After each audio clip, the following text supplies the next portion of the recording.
The human ambassador remained quiet, standing at the edge of the magnificent assembly hall. His presence stood in sharp contrast to the space packed with foreign ambassadors. His keen, icy eyes surveyed the place as a merger of civilizations rejoiced with the signing of a treaty. It was a legally binding arrangement meant to incorporate the Empire of Terra into the alien governmental structure of the galaxy. Delegates from 100 worlds gave approving nods and handshakes. However, the ambassador maintained his composure, nothing behind his face betrayed emotion. The aliens smiled courteously, but leaders wore tense, uncomfortable expressions. It was visible to the ambassador in their eyes, the mistrust and doubt. Some wouldn't look him in the eye for more than a second, others scowled with barely hidden contempt. The Terran Empire's covert animosity was still too recent, too uncertain. Many feared this alliance was too risky, too low a gamble. A bell reverberated along the corridor, signaling the ceremony's conclusion. The extraterrestrial chairman, a round, trembling, blue-skinned being, rose to his feet.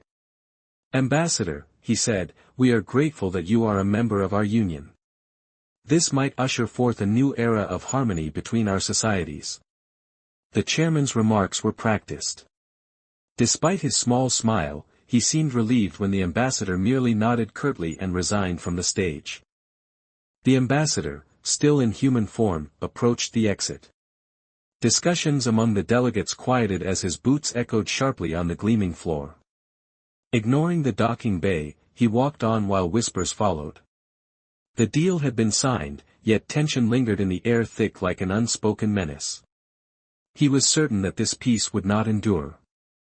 The aliens believed they could bind the strength of humanity with bureaucratic agreements and war regulations, but they didn't understand. Once on board his vessel, the ambassador entered a private chamber.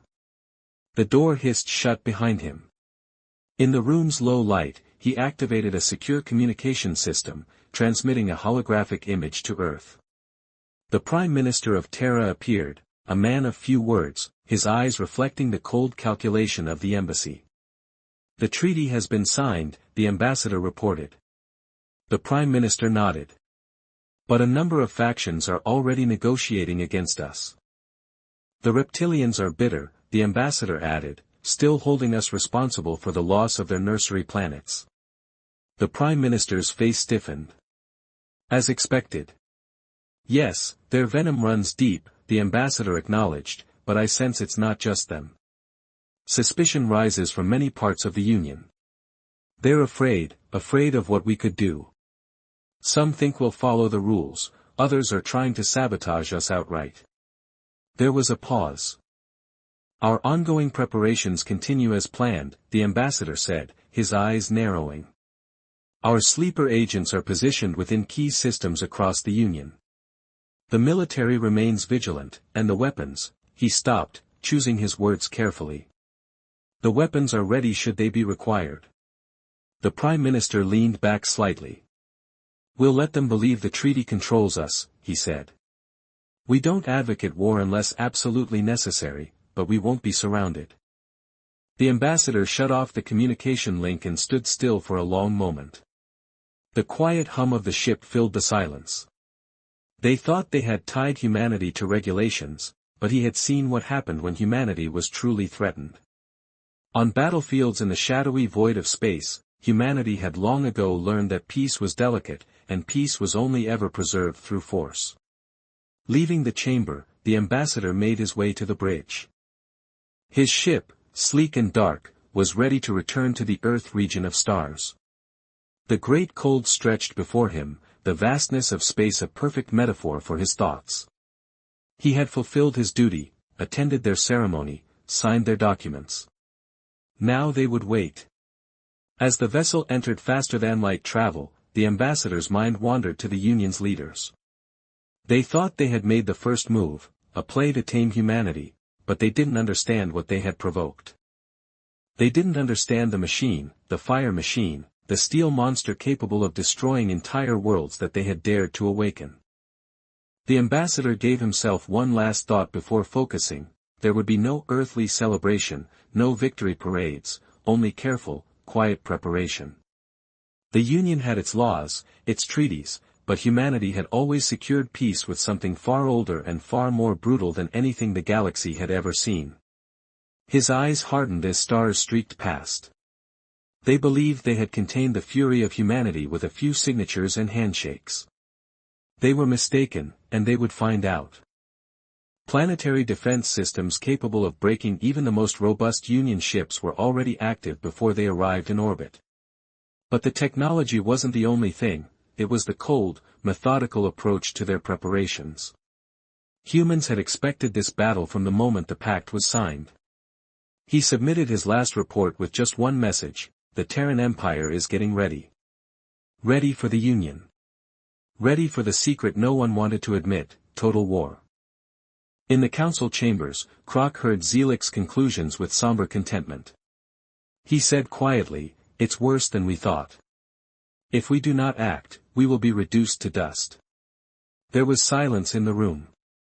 Beneath their feet, every leader was thinking about the terrible ramifications. Kaler, always the cautious one, the diplomat, spoke first: "We cannot allow things to escalate. There must be another way." Croc shook his head. "There is no other option." A number of leaders looked between each other. Croc nodded with conviction. The leader of the reptilian dominion stood and said with great finality, "We begin a preventative action. Our fleets are in position. We will strike their colonies first, their external barriers. By the time they understand what is happening." Kaler interrupted, "It'll be too late." "Are you still hesitant?" "Yes," he admitted. "If this doesn't work, we might doom the entire Union." The eyes of every leader turned to Croc. His blazed with fury. "The Union is doomed anyway if we do nothing. They will never follow our laws. Their vengeance will be limitless. We strike first, or the council will be destroyed." A profound quiet descended again. Only the low grunts of approval echoed in the chamber from those who supported Croc's decision. Amid the frigid vacuum of space, the reptilian fleet readied itself. Croc's pulse pounded with anticipation. Years ago, this strategy had been set in motion. Now it was time to complete it. They thought they could wipe out humanity before the Terrans unleashed their full might. As the first ship entered warp, Croc gave himself a grim smile. The humans' moment of triumph was coming to an end. They had underestimated the Union's resolve, but they would soon discover the Terran Empire was strong, just not invincible. And when all was said and done, it would be Croc and his fleet standing. Or so he thought. What Croc didn't see, what no one saw, was the remains of their empire waiting. The humans had anticipated this the entire time. The darkness of space was broken by the arrival of the Union's preemptive strike. Large vessels bearing the reptilian Dominion's emblem and its allies appeared under Terran leadership. They had already spaced their weapon systems. Croc, poised for battle, stood on the bridge of his flagship command ship, eyes bright with hunger. The human colony of Nearus appeared on the view screen, a tiny world of jagged ice peaks and a frozen ocean. It didn't seem important, but it was the first target. "They won't anticipate it," Croc mumbled, his voice full of ruthless satisfaction. His cold-blooded reptilian officers mirrored his eagerness. But something wasn't right. The Union fleet advanced, and still no defense from the humans. No panic transmissions, no calls for reinforcements. They waited. Croc's uneasiness settled deep in his gut. He wouldn't admit it, but he had expected resistance. Even in chaos, there was only silence. And then, abruptly, the silence shattered. A dazzling light burst from the depths of space. The Terran battleships decloaked in perfect formation, sleek, angular shapes, dark and glinting against the starlight. Croc's eyes widened. They had known. The humans had expected the Union to strike. They had been waiting for this exact moment. "All hands, battle stations," someone roared, but it was too late. The first barrage of fire tore through Union vessels. Their forward ranks were obliterated instantly, precise lasers, hull-tearing kinetic rounds. Bodies and wreckage were hurled into space. Croc looked on in horror as whole battleships were shattered under the relentless attack. "How did they?" an officer began. Croc snarled, cutting him off. "We've been outwitted." His voice trembled with rage.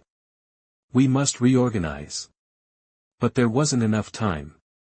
The Terran fleet moved with terrifying synchronization. Ships weaved through the chaos with cold precision.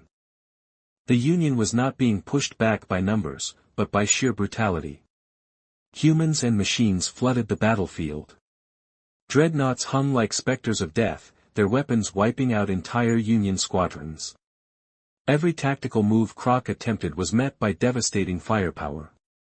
These weren't chaotic fighters, this was a cold, calculating machine of war. This wasn't defense, it was extermination.